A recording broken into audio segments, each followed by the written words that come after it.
as much as we want to call ourselves mature adults, there's many times we don't act like the mature adults, like a child, right? How many times do I have to tell you not to do this? That's the Lord often speaking to us, and we don't listen. There are things that you've tried to communicate to me, saying, hey, this is why this is important to me. And then one day I'm like, oh, I didn't know that. You should have told me that a long time ago. You're like, I did. Yeah. And finally, like 30 conversations later, you're like, oh, sometimes your heart is hardened not to hear the other person, and it just takes longer to get it. In all of the good times and even the trials, through tears and through laughter, yeah, I know that I'll smile when I think of you. Smile for the things you do. Smile, God gave me you. You are a reason I smile. Yeah. This is Behind Our Smiles Pursuing connection, and finding joy. even in the struggle. Hey, Tara. Happy New Year. Yeah, Happy New Year. What a wonderful Christmas. God is so good to us. But as we were wrapping up Christmas, got to do the Christmas cleanup and those types of things, it just kind of hit me how the cycle of the year goes so fast. Doesn't it feel like just yesterday we were cleaning up after?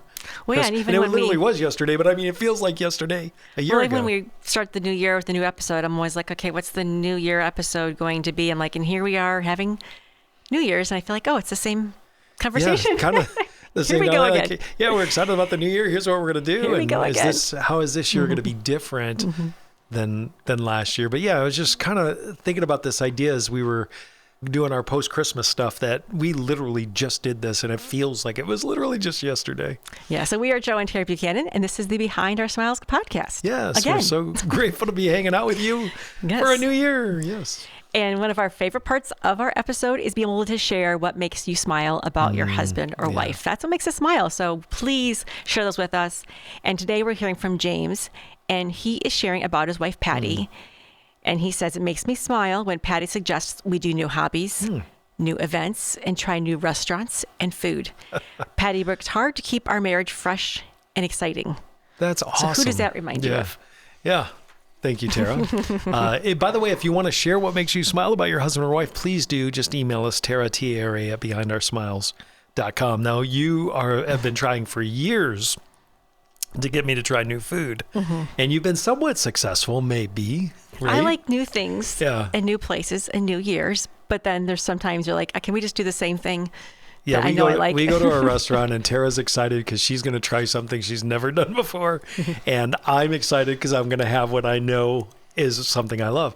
And what I love about our newer routine is that we share each other's food now. We've done that for years. It allows you to try something new without I can committing. try something new and go, man, I'm into glad it. I ordered what I ordered. So this is the more we do our podcast, Joe, sometimes we're like, I sometimes feel like we're having the same conversation. Like, didn't we already talk about this? Isn't this something that we keep encountering again and again? And that's one of those phrases that we've said a lot, not just in our marriage, but in talking about life. Maybe people we're walking with, like, it's the same conversation. It's that feeling like we already went over this. Yeah, right. Or if there's someone that's like struggling with something and you catch up with them a few years later, you're like, I think this is the same conversation. Yeah. Like they're having the same struggles, they're having the same problems, and nothing has seemed to change for them. And it's kind of discouraging even for you to, or for me to watch someone kind of keep making the same mistakes too. Or not move past where the struggle is. And sometimes it's so easy from another perspective to see what one should do. It doesn't always mean execution is easy. And then when you look at, what does the Bible say about removing the log in your own eye, right? When you look back on yourself and you're like, whoa, that's right. I'm still having the same conversation in areas of my own life. Well, we have that in our marriage, and like there's that same conflict that we have again and again, the same conversation. It sounds like you can almost like script it out. Like Joe will say this and Tara will say this and Joe will do that. And we keep falling into that, even though we recognize it. It's still kind of this thing, but it still provides a level of frustration to go, why are we still having this conversation 30 years later? Because we do want to get past certain things that consistently cause us distress. There are several conversations I think we have literally been having for 30 years. One of them is the dishes at times. I I feel like the dishes could be a little bit cleaner. Maybe I'm being too picky. I don't know. So I think we had this conversation a couple days ago. Literally. And I'm like, listen, I wash the dishes, I put them in the dishwasher, or maybe someone else does, whatever, but like, just use the dish. We don't have to do Inspector Gadget, and look it through for whatever. It's fine. Or if you don't like it, wash it. And you generally do that. But like to this day, I still don't. Like, I will wash my dishes. I will, but I'm just not going to overthink it. Yeah. I'm not going to overthink the dishes. They're clean. Well, and you kind of overthink and I know, it. Right. I know my standard is a little bit different. And so we've learned to work through that, but we still have the same conversation. The same thing is about my clothes on the chair. This right? is where you put any of your stuff. Right. Where you choose to put your things. But I like the chair, and it's a great storage. But it's not just your clothes; it's your papers. Yes. Where your papers go, where your things go, where you have specific spots you want to put your things. And I'm like, that's not where you should put your thing. I don't like the thing that you put in that spot. But I like it there. No, I know exactly where to find it. No, I think you should put your things in a different spot, where in a logical place it goes. So like. Those are just a couple of examples of that literally is the exact same conversation we had. Like, why are you putting this thing here? It doesn't need to be here. But that's where I want it. No, that's where I can find it. And then there's the same conversation regarding our relational issues, right? Like, why, when you say that, do you respond that way? And if I don't like the way you talked in that tone. So, like, we find ourselves in those same patterns. And I know in the beginning, or when we started like more actively trying to work through our marriage issues and kind of coming up in that same conversation, it was like, okay, it's not even necessarily about the dishes or the stuff. It was that feeling like we're stuck. Yeah. And then that just gets so discouraging. Like if we can't figure out how to handle this topic, how are we going to handle anything else? And so I don't think it's always the disagreement. No, it was like the feeling like we're stuck in this disagreement. And how that makes us feel. Yeah. And I think sometimes it can feel like it's 90% of our lives when it really is probably more like 10% of our lives. But because it's a problem, it can become we can become hyper-focused on it. And then we can start, at least for me, I know the tendency is to start making you part of the problem, right? To say, why can't you just figure this out? Like you'd say, Joe, why can't you put that sheet? And then there are times where I say, okay, I like that idea. I'll do that. And then I go right back to the way that I've done it. So we have a new place for my paperwork, but my paperwork ends up in the exact same spot it always did. And so then we have that conversation again. Like I told you, I've told you thousands of times. So I think with the disagreements or those problems we can't solve, I think where we've ended up too that has been hurtful is this, and again, it becomes very personal. To like, okay, you're just being lazy. You just don't care. You're just missing my thoughts. You don't hear me. And so it becomes about those relational issues in regards to that conflict that starts to damage us if I'm creating a story in my head about why it's happening. Well, Joe that just creates, doesn't. Yeah, that creates a whole nother conversation that keeps happening too. So that conversation continues to happen, and that creates more damage. And then that cycle comes up no matter what the disagreement's about. See, here he is again. He doesn't care. He doesn't notice. And she doesn't care. And she doesn't notice. And she doesn't let me, do things the way I want to do them. Isn't it interesting how that sneaks in so sneakily too, that the way that it becomes the personal attribute attacks on that, just kind of they ease their way in, and then all of a sudden it's not even about the paperwork anymore. It's not even about the dishes. It's about, well, you never do this or you always do that. And then that conversation just ends up in this escalating spiral. And unfortunately, if we don't figure that out, that can continue to happen. Kind of adds on. Then it's like, well, of course it's the same conversation because of course this is that. And when we read Dr. Gottman's book about marriage, she had some really groundbreaking research, which is looking at conflict in marriage, and that 69% of the conflict falls under the category of perpetual problems. That's what he calls them. Like basically, you are not alone if you find yourself having a perpetual problem, which means there's not an actual easy solution that's just right there. It's something that will always have a level of tension in your marriage. So he said these problems are grounded in the fundamental differences that any two people face. They are either fundamental differences in your personalities, like, again, how we like to live or how we think about things, that repeatedly create conflict or fundamental differences in your lifestyle needs. Right. This is how I need the paperwork to be here. This is my life. I want to live my life like this, or like even like the on time versus late. I like to be early. You're closer to on time, maybe. So like, hey, that's my lifestyle. So there's always gonna be conflict when I'm trying to leave the house early and you're just putting your papers in the wrong places. And that's constantly creating conflict. We're like, I want to get there early and you're not getting there. So like, it keeps showing up. Yeah, and when we read that in the Gottmans, that was such a relief. You know, part of our podcast, the overarching thing is to normalize struggle so that hope can be maximized, basically. But this idea of normalizing struggle is looking at it and going, you are not the only one. We all think, at least I did for a long time, thought this perpetual problem or whatever problem is in my marriage is mine alone. No one else struggles with this. And when you begin to realize that, 69% of relationships conflict is about perceptual problems. So all of us are struggling with that. And some of those perpetual problems are the same perpetual problems. Right. Because people email us and text us and say, hey, we have that exact same perpetual problem. Yes, that's right. You're not really unique.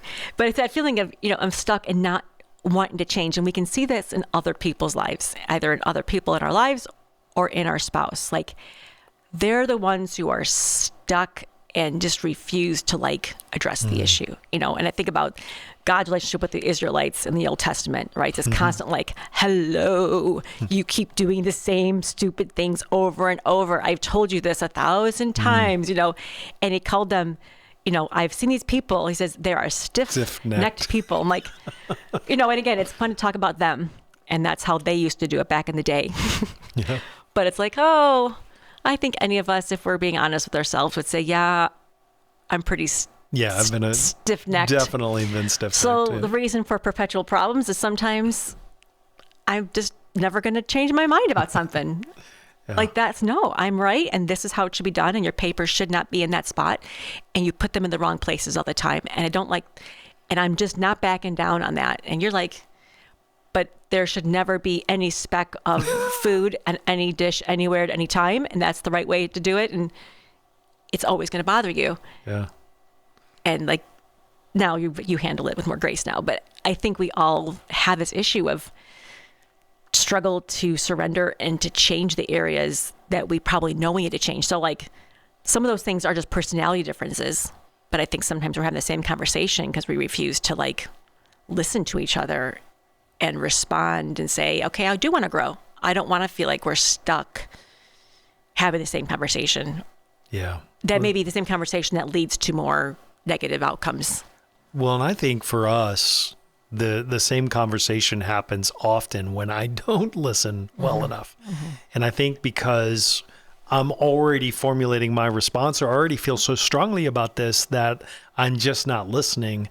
And so then you end up having to tell me that again or vice versa, and your point is not being heard. And I think that's happened to us so many times that when we get to the end of something where the conversation is finally really over, we look back and are like, why did this take all this time? If I had just listened, it would have changed everything. Well, I think the same conversations we've had with people we've known in our lives too. It's like, yeah, that's the solution. Hey, if you do that, I think you're probably going to solve your problem. And it's then you don't do the thing. Yeah. Because whatever that next step requires some level of difficulty, courage, giving up sin habits, giving up things that are wrong in your life. And you go, no, I'd rather take the easy way and just keep doing what I'm doing, even though I know it's causing havoc in my own life. And I think that's where there is some clarification of there's perpetual issues in our marriage with how we relate to each other and the differences in how we think in our lifestyle. But then there's some conversations that's happening because there's a sin issue and there's destruction happening. And then that's not something that you go, just deal with it forever. Just keep having the same conversation. Okay, if there's addiction issues and there's things that are harming each other, it's that's really frustrating because one person's refusing to even say there's a problem. Right. Or refusing to say, yeah, my actions are causing active destruction in this relationship, that it's killing it day by day. And that's conversation that, you go, that can't be the same conversation forever. Something's got to change. Yeah, and I think in those situations too, you need somebody else in that conversation. Yes. It's not something that you can necessarily navigate on your own, or you do end up, but every time you end up back in that same conversation, there's significant damage that has happened, and that can be extremely detrimental. So yeah, I agree. I think if there are certain destructive elements, leaving my paperwork out is not necessarily destructive. Me not washing the dishes correctly is not destructive. You could get food poisoning, right? It's sinful, not destructive in that way. So yeah, those conversations we can continue to have, and I really do think we're getting better. I think the paperwork thing cracks me up because I'll move the paperwork and then I can't find what I'm looking for. And I put it in the correct spot. Right, but I need it. Where is it? So it's just kind of working those things through. I think with some conversations and some relational issues, there's a selfish element often threaded through it. Yeah. Even so, like, oh, you know what? I was being a little lazy. I wasn't really considering your opinion. I could have been kinder or nicer, or I could do things better. There's like that daily selfishness that creeps in, and then there's active, intentional, I hope this hurts you selfishness. So I think there's always a little bit of selfishness, even in our disagreements, where we're like, hey, this is my way and I like it that way, and I don't ever want to change. And sometimes if you are frustrated with the other person, you will just dig your heels in. Yeah. Because there's a pride element that kicks in. And we touched on this earlier, but I think when we don't separate each other, your spouse, from the problem, then we begin to think less of our spouse. And that's where the sin comes in, right? Because I do it the right way. Now that conversation literally is becoming very destructive. More toxic. But I think that we're having the same conversation, Joe, and there's conversations we've had again and again and again. And even on this podcast, we're like, oh, here we are again. We're dealing with the same conversation. I don't think that necessarily is a bad thing either. Because number one, we are still talking. Yeah. Right. We're still having the conversation. We're saying, hey, this still bothers me. Can we talk about it? Can we try one more time to find a solution? Wait, what is the definition of insanity again? Versus like there's some perpetual problems in your marriage that you kind of get so discouraged that you say, I'm never talking about it again.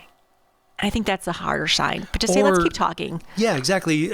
There's two sides to that. One is, I don't want to hear from you. I don't want you to bring that up anymore. Right. I'm done talking about it.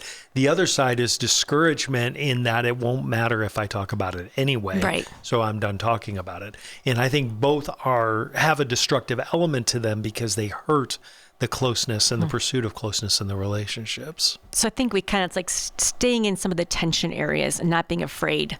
Not a flat out like conflict, like we're going to have this huge fight, but kind of saying, hey, if we have a tension area, we can also talk about areas of tension, even if we don't find a solution right away. I think I've also found that there are many times when it literally is the 5th, 10th, 20th time we've had the conversation that the light bulb comes on. Yeah. And I don't know why it takes me that long sometimes. It just sometimes I don't want to. I'm like, please no, let's not have this conversation again. But in having that conversation and a willingness to talk that out does bring resolution eventually. It's like in most cases, for us anyway. It's like the stiff-necked people, like as much as we want to call ourselves mature adults, there's many times we don't act like the mature adults that we are or should be, like a child, right? How many times do I have to tell you not to do this? Yeah, that's the Lord often speaking to us. Like, how many times do I have to tell you? And we don't listen. So there are things that you've tried to communicate to me saying, hey, this is why this is important to me. This is what I'm feeling. And then one day I'm like, oh, I didn't know that. You should have told me that a long time ago. You're like, I did. Yes. And sometimes you're not in a place to hear. Your heart is hardened. You're stiff-necked not to hear the other person. And then finally, 10 years later, 30 conversations later, you're like, oh, yeah, it was me the whole time. That was me. Oh, okay. So I think sometimes we're both stubborn. One of us, it just takes longer to get it. So I often think about this, like in the old days, before modern technology, cell phones, all the things that are distracting us. did couples have to have that many conversations? Because there are a lot of things that are distracting, right? They're pulling away. So I want to hear what you're saying, but I'm already moving on to 12 other things Our I'm attention thinking span about. is less. And so I don't always hear what you're saying. And something happened to me recently that was really, really cool. I had a question about something. And so I called my boss and we were talking through it, just to understanding of an aspect of something I was working on. And so we went back and started to read through the information, and him verbally reading through the information, I heard it differently than when I had read it. And all of a sudden the light bulb moment came on. So I think the verbal processing side, and then also if I can keep that eye contact, or I can lean into what you're saying, I can begin to hear more than what the words are saying. I can start to see the picture come together, and I go, okay, she doesn't like the paper on there because that adds to the clutter.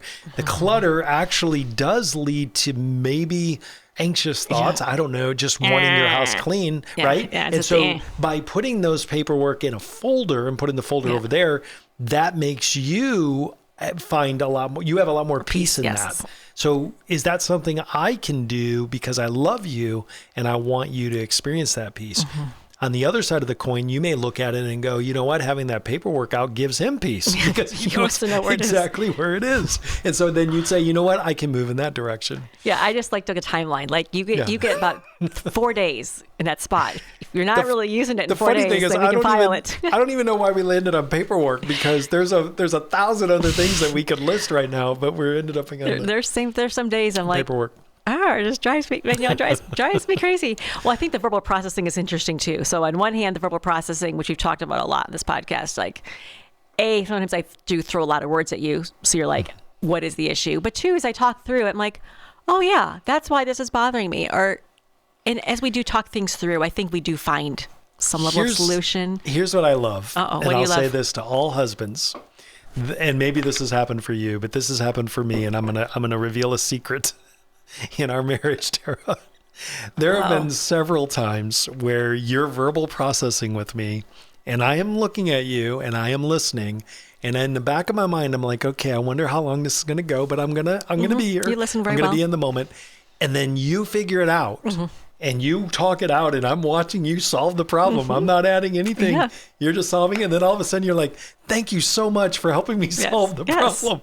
And I'm like, I didn't do anything. But sometimes it even is an interpersonal problem. Like, hey, I'm aggravated about this, or can we figure this out? And then like, well, in the end, I think I just need to remember this. And I think the more and I'm like, okay, here's a solution. I found it. You just had to listen, and I'll find some good solutions. Yeah. Even if we are stuck in a certain But how do you feel if we've had a day or two where we didn't have an opportunity for you to verbal process something? Right. It just kind of all gets stuck in my head, and I feel more stuck. Because here's what I've learned about my wife is we set aside purposeful time. We have coffee each morning, for instance, but we set aside time. And usually when I get home from work, we have a little bit of time that we just verbal process. But I've noticed when that is on regular intervals, when we're able to do that like we want to, it's the amount of complication in the things that you're dealing with seem to be at a very good level. Well, as much as like we're saying the same conversation is frustrating, at the same time going, I sometimes want to have the same conversation. Like I need to have that conversation 5 times. You're like, didn't we talk about this yesterday? Sometimes in the same conversation, we can have it 5 times. And sometimes you're like, oh, I'm like, didn't you say this yesterday? I'm like, yeah, I'm going to say it again. I have to just get this out one more time. So I think it's not necessarily harmful to have the similar conversation to say, see, these are things I'm still struggling with. These are things that still bother me.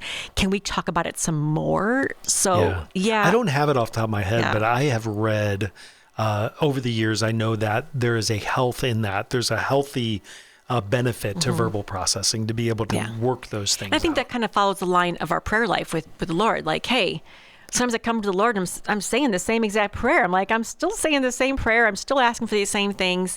These are things, and it's like, God's like, that's okay. You can have the same conversation with me. Like, I know there are certain things, and that part of it too is I am who I am and you are who you are. The funny thing about So the sometimes we're going to conversation, end up in the same place because we're still the same people. the funny thing about the conversation with God is he knew it from the very first word It's like, of the hey. very first conversation. And Yeah. we're still, but it's because it's also for our benefit to be able to talk that out, to be able to think that out. And verbal processing does stimulate a different part of your brain.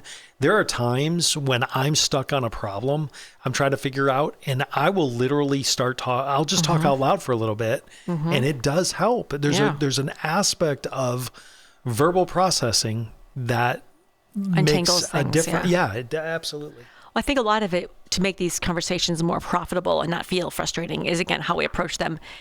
And like what the Gottmans had said about perpetual problems. What matters is not solving perpetual problems, but rather the effect with which they're discussed. It's like how we talk about them is what matters. Yeah. The goal should be to establish a dialogue about the perpetual problem that communicates acceptance of your partner with humor, affection, even amusement, to actively cope with the unresolvable problem, rather than allowing it to fall into gridlock. So like, hey, let's accept that this is an issue that we disagree about. And let's look at it with a level of affection and love and even humor and say, hey, maybe we'll never quite see eye to eye on this. Yeah. Maybe this will always bother me. It doesn't have to be gridlock. I don't have to like ruin the relationship over it. And I think that really for me is kind of what we just referred to as grace. And we talked about this, I think, last year or a couple of years ago on New Year's, like, okay, offering grace, like, yeah, we're different here. This still bothers me. We may never quite solve the problem where, Joe, you fall right in line and do everything I want you to do as a husband in the perfect way I imagine you to.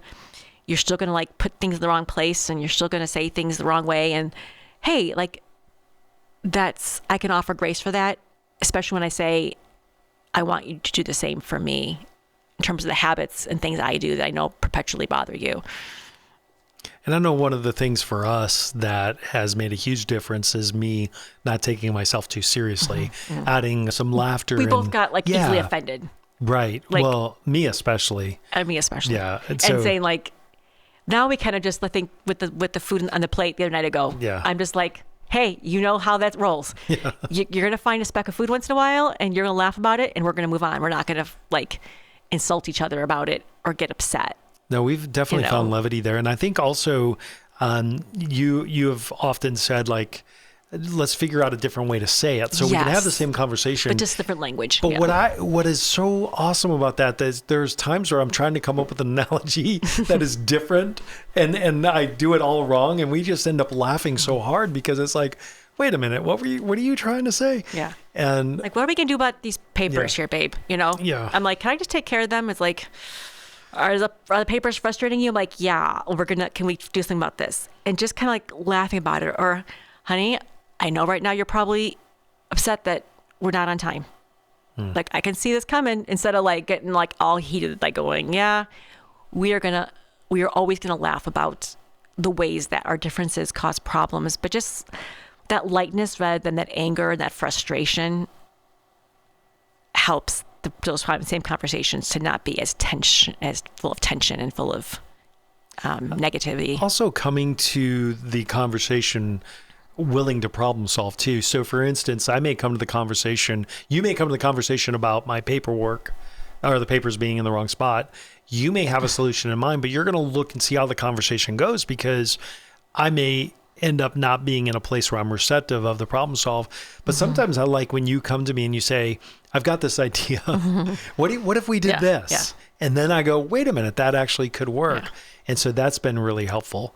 For us, we ended up buying a nicer dishwasher. What if we got a dishwasher that actually cleans the dishes? Yeah. That would help. Yeah, it's always something different. But I think like that we've been married for a while. It's like there's some things that aggravate me, like the same thing. I'm like, yeah, some things haven't changed because you're still who you are. But what has changed is my attitude towards it. I think that's where we want to say, hey, when we have the same conversation, our personalities, our preferences, the way we see the world or the way that we interact with things may never change, but our attitude towards each other, that is what has changed. Before I'm like, oh my goodness, I remember like one of the first times I found a box of your papers and I'm like, what is going on with this man that he keeps all these papers? And again, I was just like, my point is my attitude was much rougher. I'm like, man, what's wrong with him? Like this is a problem, versus going, this is how he does things. And I can laugh about it, that it's not the way I do things, and not getting riled up and frustrated with you, even though the behavior is the same, my response to it can change. I think that's the same with you. I haven't changed much with the way I do things. I still have my habits and things, but you've responded to me more gracefully than frustratingly. Before you'd be more frustrated, like, Tara, you forgot these things, or you did these things wrong. And I'm like, oh, I still do those things wrong. But then you respond to me more gracefully. I think separating the person from the problem is really important. And there were so many times, Tara, in our marriage, and I still, this still happens to this day, but I group you in with the problem, and then you become part of the problem. And as I separate you from the problem, then it becomes a very different, I'm able to respond a lot more gracefully or whatever I need to do. I think also for me, this is hard to do. There's a pride element that kicks in, but when you're really upset, when I'm really upset with you, or I'm upset, or we're in conflict, or the perceptual problem, just to make eye contact and really listen for a moment to really hear what you're saying. I think for us anyway, it makes a big difference. I've learned that over the years, and you do the same for me. There are many times where I'm upset about something, and you just look me in the eye and say, what do you need? What is this all about? What's it about? Well, I like my papers there. Okay, fine. So I think the other part of kind of working through the same conversations is occasionally getting a third party perspective, which can be a range of things. This is like from all the way to going to a counselor to just going almost like listening to a podcast and saying, how did this other couple handle that same problem? And you go, okay, we're not alone, right? Maybe I never saw it from that perspective, right? I only saw it from this angle. Maybe that's what my husband's feeling right now. Maybe that's what my husband's feeling right now. So sometimes we get so stuck in our own marriage that when we look at other people's perspectives and those problems, it helps us to change our hearts to go, okay, maybe I have been seeing that wrong. So kind of step outside of yourself or ask someone else, and they go, yeah, maybe you're missing something here. Maybe you're not seeing it. And for me, there's only one sure way to do that, and that is to pray. Prayer is huge. I will credit, obviously God has all the credit, but prayer does so much. If you ask where the success in our marriage has come from, it's been a willingness to say, okay, God, help me see what you see here. Help me see Tara through your eyes. Where am I, even when I have been really upset or thinking that I'm 100% right and 100% you're right, 100% wrong, 100% right, 100% right, I still will ask God, what am I missing? And that's a very scary thing to pray, by the way, because it is not very long after praying that I begin to see, oh, wait a minute, maybe it's 95-5. Wait a minute, maybe it's 80-20. And before too long, I realize it's probably 60 or 70% on my end. Yeah. And it really is not about the issue as much as it is about my response to the issue. Consistent disagreement. And working on that. So I think prayer and patience are huge. At the end of the story, most people have the same conversation. They struggle with the same fundamental disagreements with how they relate to each other. And it takes patience, and you're not alone. And keep talking. And eventually one of you will see the light and learn to relate and learn to have better attitude about those disagreements. What's fun is, and I know this is going to happen in my own marriage, we're going to have a conversation about the conversations. Yes. So, and that's a great... Let's have a conversation about how we keep having the same conversation. Right, this is a great time of year to do that, to literally say, do you ever feel like we're having the same conversations? Do you ever feel like... are you frustrated by this? Right. And your husband's like, yeah, I'm also frustrated by it. Or like, okay, vice we versa, agree. right? We agree on that. Yes. We agree that we're tired of this conversation. And as we begin to work toward each other to say, hey, I get that. I can work on that. Or vice versa. Then all of a sudden we start to see real ground being gained. So I'm preparing myself for the conversation. Hey, and Joe, next year, same time, let's have this same conversation again in 1 year from now. Can we do it a little different? Maybe we can figure out a different way. Maybe a good analogy that won't make people laugh. Love to hear from you. What do you think? Your thoughts are important to us.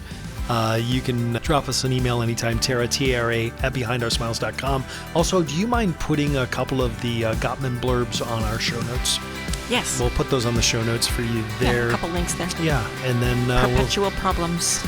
We'll see you again in 2 weeks. That's right.